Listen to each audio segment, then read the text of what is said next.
mga bossing! Welcome back sa my channel. Kayo po ba mga bossing ko ay merong negosyo at gusto po ninyo na ang inyo po negosyo ay lagi na lamang magkaroon ng malaking benta? Ubos na ubos ang paninda mga bossing. Ako po ay may share sa inyo mga bossing ko na dapat ay subukan nyo pong gawin. O siya. Ngayon pa mga bossing, sa bawat araw mga bossing ko, iisipin natin, paano kaya lalakas ang ating negosyo? Masasabi ko lamang, isa po ito mga bossing ko sa ginawa ko. Unang-una mga bossing, dahil lahat naman po mga bossing ko ng negosyo, ay kailangan alam po natin bago natin ito papasukin. Para po, kumbaga alam natin kung paano natin susolusyonan pag ito'y humihina na mga bossing. At kailangan tayo lagi pa rin nag-aaral. Tayo po yung nanonood ng mga kagaya po nito, kagaya po ng aking mga video, nanonood tayo na makakatulong upang sa ganun mag-grow yung ating negosyo at hindi ito tuluyang mabankrupt or magsarado nga po mga bossing. Para lagi tayong malaki ang benta. Unang-una mga bossing ko, kailangan yung negosyo po ninyo, mahal ninyo, yung gusto nyo po siya at hindi ka napipilitan. Kasi once ikaw po yung napipilitan, kahit anong negosyo po yan mga bossing ko, sigurado mababankrupt ka po dyan at hindi mo yan maipaglalaban once na hindi mo gusto ang inyong negosyo. Once na gusto mo at alam mo ang inyong pong negosyo at masaya ka sa ginagawa ninyo, yan po ang pinakamasarap na negosyo mga bossing kasi ganun din yan sa akin. May mga pinasok ako negosyo na nauwi sa wala at hindi ko rin natutukan dahil parang hindi naman yun ang aking passion, hindi yun ang aking nalalaman talaga mga bossing at mahirap din pumasok sa negosyo nga po na wala tayong alam. Ngayon pa mga bossing, kaya alamin nyo muna kung ano yung negosyo ninyo, mahalin nyo po ito upang sa ganon, mahalin ka rin ng negosyo mga bossing. Kasi pag napabayaan nyo yan, huwag ka nang umasa na lalago po yan. Ngayon pa mga bossing, masasabi ko lamang, kapag kayo may negosyo, ano ang mga magaganda na pwede nyo ilagay sa inyong negosyo upang sa ganon kayo po ay maging matagumpay. Unang-una mga bossing ko, ang aking lola, parang namana ako sa lola ko, sa nanay ko, dahil ang lola ko dati, mga bossing ko, ay meron po siyang mga manggahan. Yung manggahan na ito mga bossing ko, siya rin mismo, siya nangunguha, siya rin na nagtitinda mga bossing. Ang ginagawa niya, nangunguha po siya ng mangga at itinitinda lang naman niya ito sa harapan ng kanilang tahanan. At pagkatapos, ang sikreto po niya, para ubos ng ubos lagi ang kanyang panindang mangga o pamindang gulay, kumukuha po siya ng as-is, ng dahon ng as-is, na ito po'y damo lamang mga bossing, pero yan po ay hindi mo mapapaisip ka minsan, paano mapapabadami ang as-is? Yan po ay rare mga bossing, minsan mga ipot lang ng ibon, tain ng ibon, mga nilaglag ng ibon, na tumutubo sa lupa mga bossing.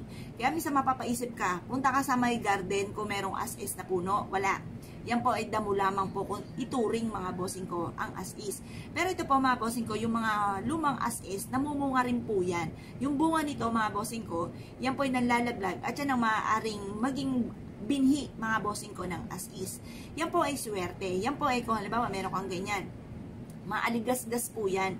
Pwede kong huwag ka nang bumili sa hardware ng mga as-is mga bossing. At ang gamitin nyo na lamang ay dahon. Kung marami kang dahon ng as-is. Yan po mga bossing ko, sinasabi nila na parang yung customer ninyo ay parang hindi siya mapakali. Parang inaasnan po siya na parang gustong-gusto nyo laging bumili sa inyo. Parang nagtatawag ito ng maraming customer. At ang ending, magkakaroon ka lagi ng malaking benta. Plus additional pa, ang customer ninyo ay mawiwili na bumili sa inyo mga bossing. Ganun po, yun ang bisa ng as-is mga bossing. Kaya parang hahanap-hanapin lagi ang inyong paninda ng inyong customer once na meron kang dahon ng as-is.